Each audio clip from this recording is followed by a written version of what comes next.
Mis amigos, muy buenos días. La historia que les voy a contar hoy ocurre el 13 de octubre de 2018, es un sábado. Tenemos a un tipo, un piloto, bastante mal visto por las autoridades aeronáuticas, por la FAA. Se llama Raj, es de origen guyanés. Es instructor de profesión, posee 2 o 3 aviones. El avión que nos interesa hoy es un Piper Seneca bimotor de hélice, no presurizado, que permite hacer pequeños viajes, vuelos de instrucción y todo eso. Entonces, ese día va a despegar de un aeropuerto que está muy cerca de la ciudad de Nueva York para ir a Carolina del Sur. La distancia es de aproximadamente 1.200 kilómetros. La naturaleza de este vuelo, tal como se describe en la documentación, es un vuelo de formación, de entrenamiento, porque tenía con él a un hombre que en 3 años era abogado del establecimiento, C de Nueva York, que había venido con su compañera, una mujer que está entrando en los 40. Ahora, varios elementos no coinciden con el vuelo de entrenamiento. ¿Por qué? Porque este alumno, que se supone que debe pilotar ese día un bimotor, voló unas cuantas horas en avión, hace 30 años, había volado unas cuantas horas en un monomotor en 1986 y por lo tanto, en esta ocasión, debía retomar la formación. Lo cual no tiene ningún sentido, porque cuando uno retoma una formación, la retoma como todos. En un PA-28, la retoma en un Cessna 172, pero no en un Seneca, no en un bimotor y no en una navegación de 1.200 kilómetros. El otro problema que también hace que este vuelo sea altamente sospechoso es el hecho de que el instructor debía llevar a esta pareja a su destino y regresar solo. No es muy común por parte de los instructores, cuando se hace una navegación, dejar al alumno en algún lugar y regresar solo. Así que aquí estamos ante una situación más bien de transporte. En una formación no viene la novia, generalmente no se llevan pasajeros. Una navegación no es de 1.200 kilómetros, pero el elemento más sospechoso es que este instructor, por ejemplo, tuvo problemas con la AFA en 2011 y su licencia fue suspendida por 60 días y fue multado por falsificación por haber volado en aviones sin el mantenimiento obligatorio y por poner en peligro la vida de muchas personas. Así que aquí tenemos a alguien que es muy problemático. Así que probablemente, digo probablemente, no fue un vuelo de entrenamiento, sino un vuelo ilegal bajo la parte 135. Probablemente significa que transportaba al público a cambio de una remuneración, pero disfrazaba todo eso con la excusa de la formación. En todo caso, el Piper Seneca, que poseía desde hacía unos meses, desde junio de 2018, tenía algunos problemas. Uno de ellos era que el horizonte artificial no funcionaba.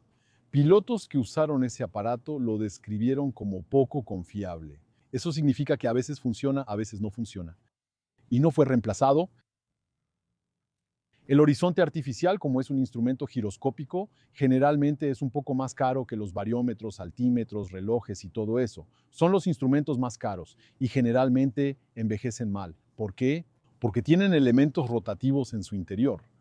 Y luego, cuando el aparato es sacudido por turbulencias, por acrobacias, cuando el aparato hace aterrizajes duros, todo eso, pues estos instrumentos sufren y terminan fallando. Entonces, en los aviones antiguos generalmente es el coordinador de viraje o el horizonte artificial el que falla primero. En todo caso, se alinean para despegar. Es un vuelo UFR, un vuelo visual, aunque hay una capa de nubes que empieza a 4.500 pies. La aeronave despega con una altitud que se solicitó de 8.500 pies. 8.500 ya que termina en 500, estamos en una altitud BFR, una altitud de vuelo visual. Entonces sube, llega a 8.500 pies y ahí el controlador en su radar lo ve pasar los 8.500, entonces se preocupa por eso. Se pide 8.500, uno se mantiene a 8.500, ¿qué está haciendo? Él lo contacta. Él le dice, ya está pasando los 10.000 pies, ¿qué pasa? Entonces el piloto explica, escuche, tenemos un pequeño problema. Estamos en las nubes y estoy subiendo para salir de las nubes. Entonces el controlador insiste, ¿están en las nubes o fuera de las nubes? Sí, bueno, a veces entramos. A veces estamos en condiciones de vuelo visual. Estamos en condiciones BMC, pero a veces pasamos a IMC. A veces entramos en las nubes. Ok, pero lo que queremos es subir por encima. En eso, el controlador le dice, pero cuidado, tengo aviones comerciales en la zona, a 20,000 pies ellos están en las nubes. Entonces esta idea de querer pasar por encima quizás sea un poco arriesgada. A pesar de esta conversación, el piloto insiste y sigue subiendo. 13,000, 14,000, 15,000 pies. Ahí el controlador va a volver a contactarlo y le va a decir, oye, ¿qué estás haciendo? ¿Qué pasa ahí? Sí, estoy tratando de subir, pero entre nosotros tengo un pequeño problema. Es que el horizonte artificial no funciona. Entonces el controlador le dice, escuche, voy a declarar que hay una emergencia para usted. Porque un avión entre las nubes sin horizonte artificial, de inmediato sabes que el día no será como cualquier otro. Sabes que hay un gran riesgo de accidentes. Declara una emergencia para él. Empieza a darle vectores para llevarlo hacia una zona donde, al parecer, estaba un poco más despejado. Sí, pero había que llegar a esa zona, llegar a través de las nubes. El piloto dice, siento el sol arriba de la nube, quiero subir, voy a subir, sigue subiendo, sigue subiendo. Entonces, bueno, se pueden imaginar un poco, imagínense el ambiente dentro del avión, sobre todo porque la gente acaba de despegar, ni siquiera tuvieron tiempo de acomodarse. Ya se escucha al controlador que anuncia una emergencia y que la situación está empeorando y todo eso. Entonces, él sigue subiendo. Y de repente anuncia, bueno, hemos salido de las nubes, estamos a 19,000 pies. Entonces llegan a 19,000 pies. Y ahí arriba con cielo azul ya salieron de las nubes. Entonces las nubes están abajo, todo es blanco, todo está cerrado. Pero arriba que viene es cielo azul. Entonces, claro, todos se felicitan. Por poco, casi tuvimos miedo, casi nos preocupamos. Solo que ahora va a surgir otro problema mucho más insidioso. Cuando llegamos a esas altitudes, la mayor parte de la atmósfera terrestre está debajo de nuestros pies, está debajo. El aire se está volviendo más escaso, la presión parcial de oxígeno es baja. Para ir a esas altitudes hay que ir en un avión presurizado. El Seneca no lo está. O bien habría que llevar oxígeno, oxígeno suplementario. Es obligatorio a partir de 14,000 pies para el piloto. Es obligatorio a partir de 15,000 pies para el piloto. Y para los pasajeros viene en forma de un tanque de oxígeno puro. Y luego se respira ese aire, ese oxígeno por la nariz. Entonces no llevaba oxígeno, no había oxígeno. Pero eso el controlador no lo sabía, nadie lo sabía en ese momento. Entonces empieza a volar y ahí están completamente atrapados. Eso significa que a esas altitudes, probablemente ahí, los pasajeros empiezan un poco a tener problemas. La cabeza les zumba. Hay personas que no se sienten bien. Algunos pueden perder el conocimiento. Algunos pueden tener ansiedad, entrar en pánico, no poder respirar. De hecho, el piloto tampoco está a salvo, ¿verdad?, de este fenómeno fisiológico. Y es un fenómeno que es fisiológico, así que de alguna manera es más fuerte que tú. No se trata de meditar o de una cuestión de voluntad o algo así. En todo caso, la gente, los sherpas, las personas que viven en alta montaña, tal vez tengan una mayor tolerancia a esas cosas. Pero la persona que vive en Nueva York, no, de ninguna manera, no es posible. Entonces tienen que tomar una decisión extremadamente difícil. Las nubes de abajo les tapan todo el horizonte. Entonces no pueden descender entre las nubes. No tienen oxígeno. Y pasarán unos minutos que probablemente serán para estas tres personas los más largos de su vida. Si hubieran tenido un horizonte que funcionara, podrían haber intentado atravesar las nubes, descender, eso es. Sobre todo porque el instructor estaba habilitado para volar por instrumentos, aunque en teoría la certificación ya no era válida desde hacía algún tiempo. Pero eso es más un problema administrativo que un problema de competencia. Donc, ¿qué van a hacer? Van a quedarse durante unos 10 minutos, 10, 15 minutos a esa altitud. Y luego de repente lo que ve el controlador en su radar, ve que el avión empieza a hacer ochos, a hacer bucles en el cielo. Y de repente en cada vuelta del radar se pierden varios miles de pies.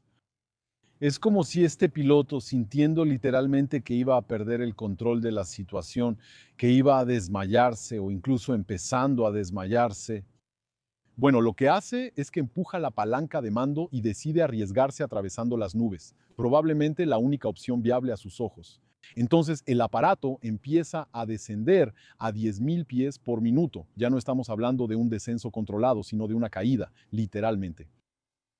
Las personas que están en tierra, a través de las nubes, van a escuchar un ruido muy particular que describirán como el sonido de un avión acrobático. Ya sabes, cuando los aviones acrobáticos están operando sobre tu cabeza, escuchas ese sonido muy particular del régimen del motor, del régimen de la hélice que varía muy rápido.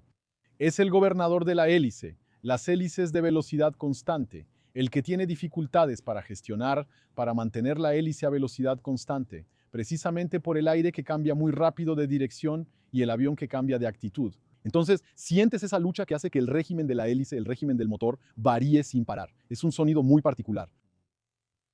Pero más allá de ese ruido hay otro, aún más siniestro, es el ruido de la lámina que se desgarra. Porque el avión ha alcanzado una velocidad excesiva, la línea roja del indicador de velocidad ha sido sobrepasada, y entonces esto hizo que el aparato comenzara a desintegrarse en pleno vuelo. A partir de ahí, efectivamente, las posibilidades de sobrevivir disminuyen considerablemente. Sabíamos que ese piloto, por la manera en que trabajaba, no iba a terminar su carrera de manera deseable. Sabíamos bien que algún día él iba, o más bien su familia iba a recibir una notificación, pero bueno, fue ese día. Sale bajo las nubes. Y sale bajo las nubes, para ser perfectamente honesto, a una altitud que puede dar esperanza. Salieron a 4.000 pies. 4.000 pies si sales con un avión, aunque esté de cabeza, ¿no es así? Todavía tienes posibilidades. Un pequeño, dos, tres pequeños movimientos de pedal, de palanca, todo eso, ya lo enderezaste. Excepto que ahí el daño ya estaba hecho. El aparato estaba muy gravemente dañado, en gran peligro, con personas que probablemente aún estaban inconscientes o parcialmente inconscientes. Y lo que va a hacer es que va a golpear el agua. Va a impactar mar adentro frente a un pequeño pueblo de Long Island. Había recorrido aproximadamente 100 kilómetros desde su despegue. Y luego la gente lo ve caer. El agua no es muy profunda. Cuando llegan los guardacostas, envían buzos. Hay solo 5 o 6 metros. Eso facilita la recuperación o el levantamiento de los cuerpos, como se dice. Y entonces las 3 personas murieron ese día. Como dijo la hija del piloto cuando fue entrevistada por los medios, dijo que murió haciendo lo que amaba. Es una forma de ver las cosas que se puede defender, que no carece de cierta nobleza. Pero bueno, no fue un accidente, fue más bien un bolicidio, si queremos inventar una palabra, porque un accidente en el diccionario tiene más bien un aspecto impredecible. Un accidente no está escrito en el momento en que despegas, pero aquí estaba claro que ese vuelo iba a terminar mal ese día. En todo caso, merci d'avoir regardé cette vidéo jusqu'ici. Les recuerdo mi último libro, Le Titán, una inmersión que también debía terminar mal. No era ese instructor, no era el señor Rush, originario de Guayana Francesa. Era más bien el señor Stockton Rush, que es un hombre inteligente, ingeniero de Princeton, Ivy League, carismático. Sabe hablar, es tranquilizador. Tan tranquilizador que la gente le pagó $250,000. Se subieron con él a un barril, un cilindro hecho de fibra de carbono, y luego bajaron para ver el Titanic. Para ser justos, los clientes anteriores pudieron ver el Titanic, incluso se tomaron fotos con él, salieron para contar lo que vivieron. Pero los clientes, los últimos de la inmersión 88, bueno, ellos no vieron el Titanic, pero murieron poco antes de alcanzarlo. La historia se cuenta en el libro Le Titan que pueden encontrar en Amazon. Gracias a quienes apoyan este canal en Patreon y nos vemos en el próximo video.